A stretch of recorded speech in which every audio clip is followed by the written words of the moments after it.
If you're a big swim team and you like to order a lot of gear, maybe you ought to check out Swim Outlet Team Division for these reasons. Swim teams receive a 10% discount on bulk orders. Swim teams or organizations get an 8% commission on referred sales. You'll also like their customization services, which is affordable and available at all times during the year for all team gear. With over 50,000 items in stock, you can get most anything you want. Swim Outlet Team Division. You need to try it out. You'll be glad you did.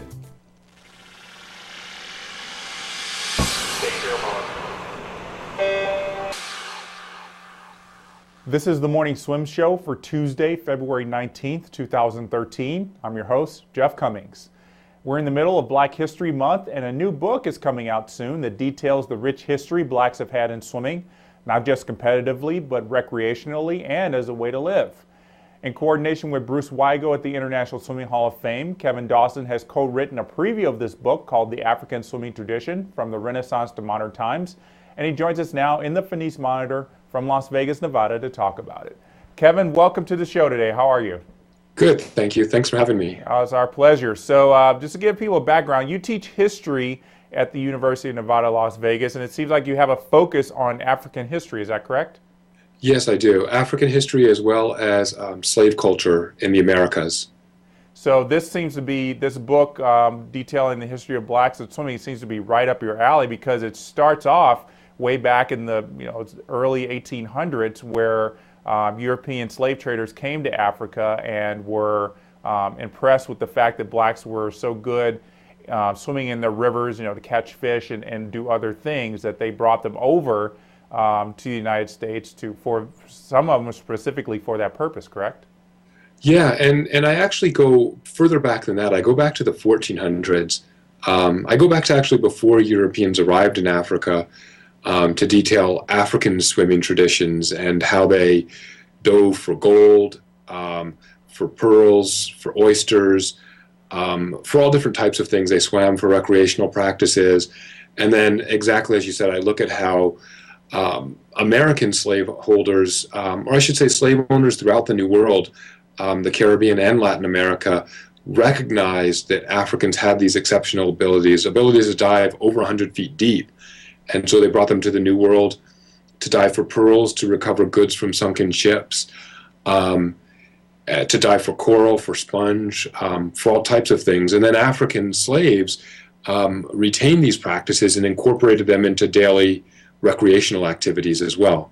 And so the book looks at all these different types of activities, slaves having to work for their owners, and then also how they swam in their free time. Well, in all this research that you've been doing with the book, and then as you're starting the process of writing it, what's been the most interesting thing that you've learned so far? Oh, wow, that's a tough one. I mean, there's a lot of things that amaze me. I mean, one of the things is that people of African descent really developed a pretty true form of the crawl, probably in the 10th, 11th century. Well before Europeans kind of invented the quote-unquote Australian crawl, Africans were doing it, and so that's one of the things that's been really kind of amazing. But just their abilities as well to free dive over 100 feet deep, and then to incorporate oftentimes blood sports or fighting with different marine creatures.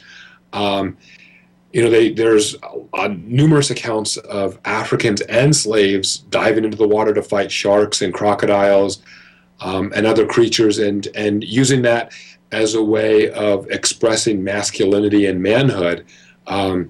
Just these types of things are really, I think, interesting and important. And another thing I think that's really been interesting that I worked a lot with Bruce on is to dispel this myth that swimming is an un-black activity. And so I've been documenting that, and in the process dispelling them. There's a lot of myths in the African-American community that slave owners tried to discourage slaves from swimming because they could swim to freedom. And so you have large numbers of slaves swimming to freedom in America, swimming across rivers like the Ohio River that was the boundary between the North and the South, and in the Caribbean swimming between islands. A mile, 2 miles, even up to 5 or 6 miles to freedom. Swimming from the British Virgin Islands to the Danish Virgin Islands, to secure their freedom. And so again, even though slave owners might not have wanted slaves to swim because slaves could use this to resist controlling them, they weren't able to keep slaves out of the water, and slaves were very strong swimmers. Well, it's very interesting to know that Africans were so in tune with the water, and they really enjoyed swimming in it, and they, like you said, they did it for not only to survive but for recreation. And then here we are in the 21st century, where we're still trying to tell African Americans that swimming is okay, and and yet we have this high incidence of drowning among minority swimmers, and the number of African Americans who participate in swimming is so low. Why do you think there's been this shift in the past, I guess 400, 500 years? Well, I think what pretty much happened, or what seems to have happened, is that if you look at up until the late 1800s, people of African descent, African Americans, tended to be much stronger swimmers than people of European descent. I mean, one of the things that's interesting is that up until that point, if a ship sank or a boat sank and there were black people or white people, I should say black people and white people aboard that vessel, the outcome was pretty predictable. The black people would live, the white people would drown unless a person of African descent saved them. And that's pretty much what happened in most cases. I've actually never seen an account of a white person swimming to save the life of a black person. It's always been the opposite, whether you're looking at Africa or the Americas. And what really seems to have set the United States apart from other places is segregation. I should say segregation and lynching that occurred really in the 20th century. And so what seems to have happened is that in the 20th century, you'd have, with the rise of lynching, a lot of black bodies were deposited in waterways. And so this made these waterways undesirable for African Americans to swim in afterwards. I mean, if they knew, they would recover these bodies. And I've gone around to communities and interviewed people where they're either they know that somebody was a lynching victim was deposited into their body was discarded in a waterway, or there were rumors that their bodies were kind of cast into these waterways, and then people didn't want to swim in them anymore. And so this made natural waterways an undesirable place for African Americans to swim. And then at the same time, with the segregation of swimming pools that occurred really in the 1930s or so, black people weren't allowed to swim in swimming pools, and so it really limited their access to swimming. And this seems to have given rise to the disproportionately high rate of drowning among African Americans today. So that's extremely interesting. So basically you're saying it was society that was basically instilling this fear of blacks wanting to even be anywhere near water. Yeah, I think that has a lot to do with it. I mean, up until the 1930s or so, black people were allowed to swim in swimming pools with white people. I mean, swimming pools up until about the 1930s, 1920s, 1930s, were segregated along gender lines. So there were swimming pools for women and swimming pools for men, or women swam on certain days and men swam on other days. And as long as black men and black women and white women were swimming together, that was fine. But when they began to be segregated along racial lines is when women and men were able to swim together. And at that point, it was regarded as undesirable for black men to swim in the same water as white women. And so that really seems to have precluded black people from swimming, especially in urban areas. What sparked the idea for you to want to write this book? Well, I grew up in Southern California, along the beach. I learned to swim at a really early age, and I learned to surf as well when I was 9 or 10 or so. And I had lived in black communities in Southern California, and then I had family in San Francisco and in New York. And so I was aware of this idea that black people don't swim, that it's kind of a white activity.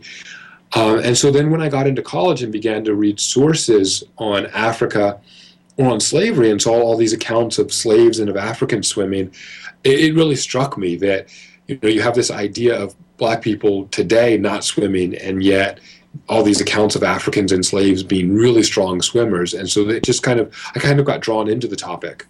Well, it's always a hope that, your book and the work that USA Swimming does with Cullen Jones and going around the country and trying to dispel these myths is really going to help it.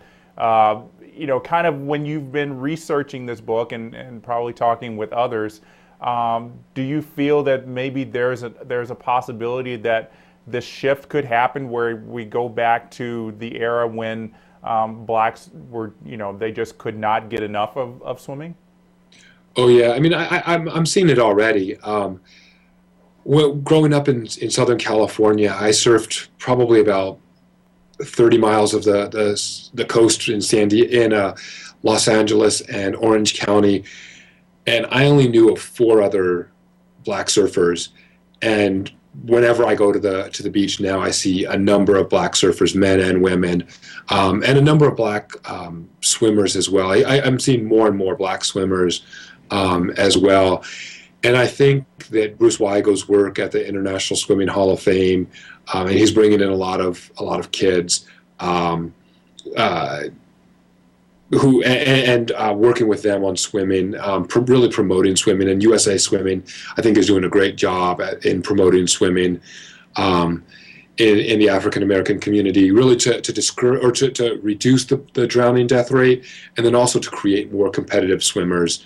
And so, yeah, I definitely see that in the next 10 years, I think we're going to see far more competitive swimmers and surfers. Yeah, I definitely look forward to that day. Kevin, before we go, when do you expect this book to be published? I think it should be out within the next year or so.